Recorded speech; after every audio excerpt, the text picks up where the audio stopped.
Hey everybody, this is my 40-gallon waterfall tank, and I'm a little sad to say that I think the end is nigh. I don't think I'm going to be able to keep this up and running much longer. I've got yet another leak in it, and this one seems like it's going to be the killer leak. I don't think I'm going to be able to recover from this one. It's been going pretty solid for several days now, and instead of getting less and less leaky as it has in the past, it's getting more and more leaky. In fact, you can see how low the water level is already, and I'm debating whether or not I should even bother to top it off unless I'm going to go ahead and shut the waterfall part of it down. I can simply disconnect the pump, unplug the pump, and it will stop pumping water up to the top of the waterfall. But I then would have to pretty much dismantle all that and take that out of there because all these plants will start dying off. I've even got my plant up there at the top. That's in a planter, so I could just take that and put that somewhere else. But all this other stuff is actually planted in the waterfall itself. So all that would have to get torn down, and obviously the structure of the waterfall itself is going to have to come apart. So if we come around back and we look in here, we will see that I've got lots of buckets, lots of dripping. You can see how regularly and readily that's dripping. So I'm getting over a gallon of water every 12 hours coming out of this, and it's just really wet and leaky all over the place. I'm not exactly sure where it's even coming from at this point. You can even see it's dripping off the corner of that piece of wood right there. That's why not only are the buckets full of water, but this tray itself has standing water in it. I did reach up under the corner up here and stuck my fingers in there a little bit, and it is just soggy, mushy, gross stuff. This is that expandable foam. It's not really meant to be waterproof or to be wet over any length of time. And again, it's just, when I reached up under there, it was like mush. It felt like a combination between, it felt like a muddy sponge.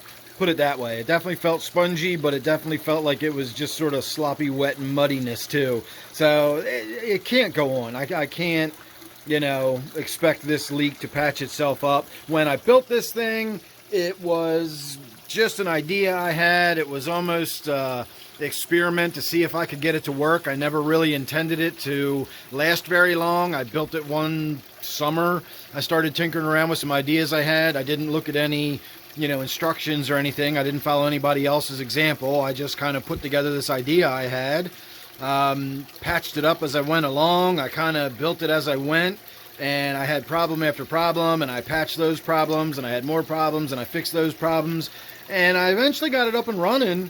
And I expected, the summer and the fall, and maybe by that winter I'd be tearing it back down, and it would have been a fun summer project, and then the next summer I could have done something else. And here we are. I don't know, it's been at least 3 years now that I've had this thing up and running, and I'm really happy with it. It really turned out well. So now the question is, what do I replace it with? What do I do if I'm going to be tearing all this out of here? And of course I'm going to build another waterfall because I just love having this thing down here. I think it's fantastic. It's obviously the showpiece of the room when you walk into the fish room. This is what you see before anything. So I'm going to redo it. I just don't know how. And frankly, I don't know how I'm going to afford to do anything right now on it. We're still at a greatly reduced income over the events of the last year. That's really taken a toll on us. And I also recently had to spend a lot of money on some dental surgery that I needed to get done in an emergency circumstance. So that's got to get paid off before I can really start focusing on spending any more money on any significant projects. So I don't know what's going to happen. I don't know if I'm going to be able to keep this up and running until I start building its replacement, or is it just going to have to get torn down for the sake of not, really busting out a leak and just dumping water all over my basement, because there is a pump in this tank pumping water out. So if this starts leaking too much, that pump is just going to pump this tank dry, and I'm going to more or less just pump 40 gallons of water onto my floor. So I don't know what's going to happen. We might just have sort of a naked 40-gallon tank sitting on the middle of my floor for a while until I can afford to start doing something else. I do know that when I rebuild this, I'm going to rebuild it out of fiberglass and epoxy resin, and it's going to be waterproof. It's going to be solid plastic, and I just don't know how I'm going to build it. I've never done anything like that before. I've never worked with the epoxy or the fiberglass. I've never built framing, except for what we're looking at here. I did build framing and stuff out of chicken wire, and then I covered it with that foam.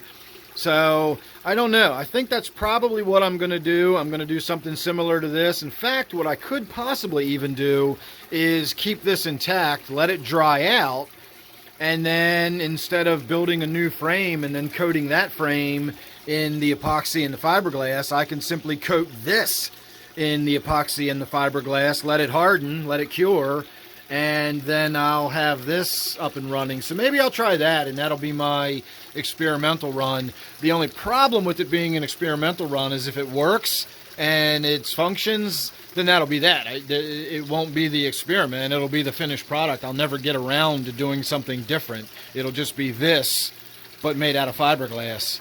And I don't know if I want to do that. You saw how moldy and gross and nasty everything in the back is. Do I really want to just cover that all up and then just turn it back on and start again? Or do I want to build something completely different and even have the water flow in a different way? So I don't know. I'd be interested to hear your feedback. I'd like to get your opinion on what you think I should do there. Remember, I'm very limited on funds, and it's all going to be sort of hit or miss as I go along. I know I can look at, how-to videos, and I can find whole projects on how to build it and everything, but that's no fun. I want to do it myself and figure it out and just try to tinker with it and get it to work, and that's what this hobby's all about for me anyway, is having fun and doing stuff with it, So, there you go. I'm not going to say this is a last look at the waterfall, but as I said at the beginning of the video, the end is nigh. I can't keep having it, drain water onto that drip pan back there. As it is, every few hours I come in here and I dump those buckets out. I dump it out late at night. I come in here with a flashlight long after the lights have been turned out, and I make sure when I go to sleep at night, those buckets are empty, because when I wake up in the morning, they are full. And I really got to stay on top of getting those buckets emptied. And again, I go much longer, and we're going to start waking up to having wet carpet again. So we'll have to just wait and see how it plays out. So, all right, there you go, everybody. It is a Saturday afternoon, so I don't know how the rest of my day is going to play out. So make sure you're subscribed. That way you won't miss anything I got coming up. You never know what it's going to be with me. Thanks again for watching this one. Don't forget, this is my 40-gallon waterfall tank. I'll see you real soon in the next one.